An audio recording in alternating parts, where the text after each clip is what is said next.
understand? Any part? Because if there are, you've got dozens of practitioners ready to help you. Just, you'll see them, they wear the blue stoles. And they are wonderful, and they are all teachers, and they are all well-trained individuals to answer any questions that you would have, you know. So if there's anything that you don't understand, ask a practitioner. They'll be willing to sit with you and explain it to you, okay? And, you know, one of our biggest fears in life, and after reading a lot with that Alan Cohen and that, because he talks about it a lot, at the end of our lives that we suddenly discover that we've been living somebody else's dream for us. You know? That we've lived someone else's dream and we've lived their expectations for us, not our own. How sad is that?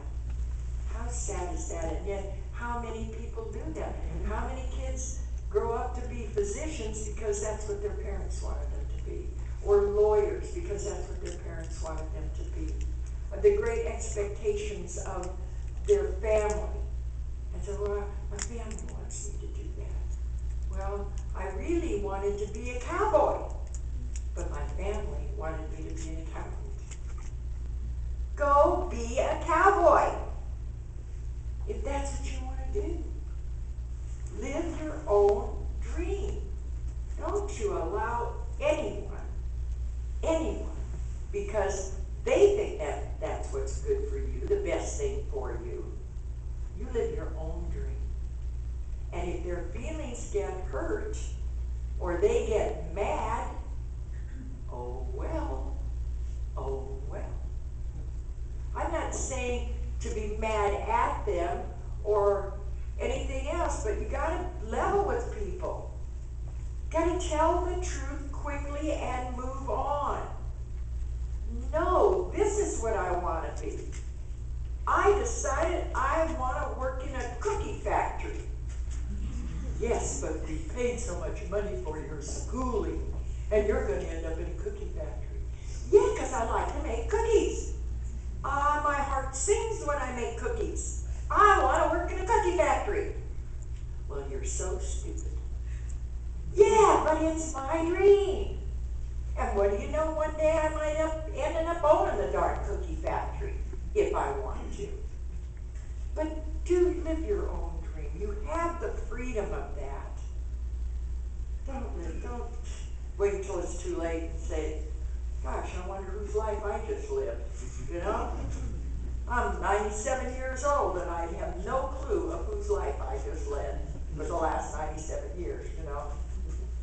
We have absolutely kept ourselves in mental bondage, mental enslavement, and we built our own walls and bars. We do it ourselves because we think that's what we should do. That's not what you should do. You are all trustworthy human beings. I cannot say that enough.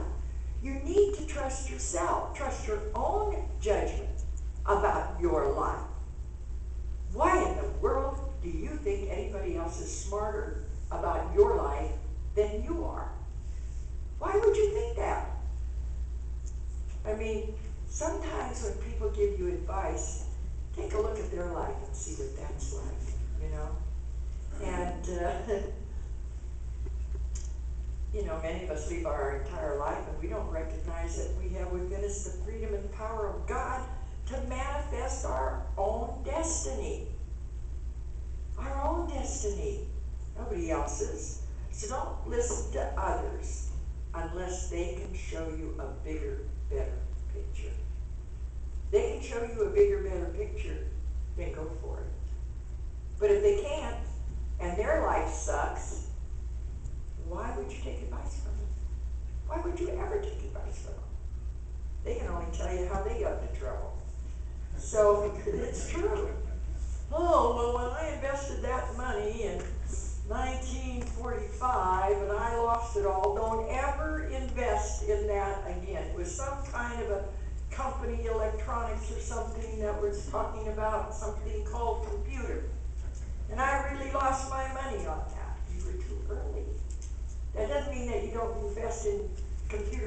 pennies now or a good deal now or whatever you've investigated. See, people are living, and the advice that they give you can only come from their experience or a story that they heard. Well, my neighbor said, as a matter of fact, a friend of mine, when you listen to this kind of stuff, a friend of mine was trying to lose weight. And she said, well, I'm on this cleansing diet now. And I said, what are you doing?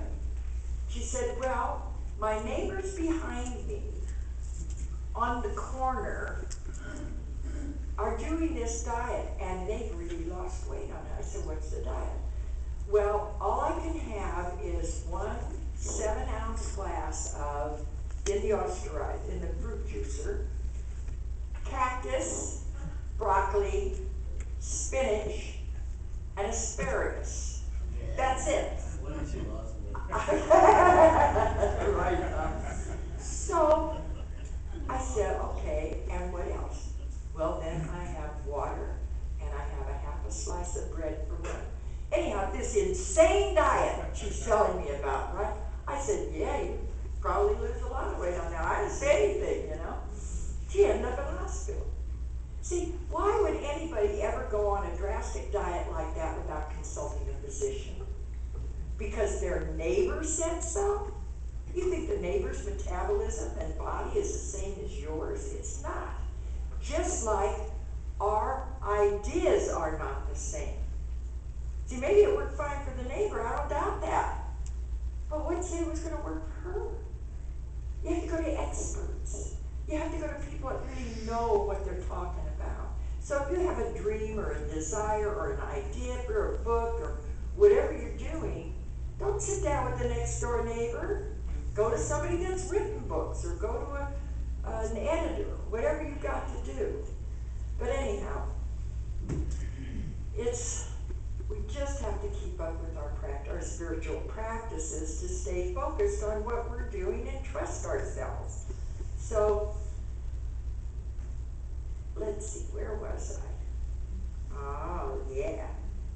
We also know that you cannot have freedom while you're using the same consciousness that put you in bondage. Meaning that you've got to change your thinking to change your life, right? That Dr. Holmes says all the time. We can't use the same problem-solving brain that we use to get into the problem.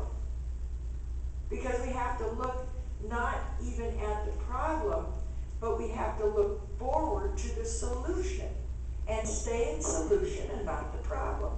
Dr. Holmes tells us the divine pattern is one of freedom. With God, all things are possible. Agree with that. Now, I'm going to have you repeat some affirmations that I've written out for you. And there are 2, 4, 5,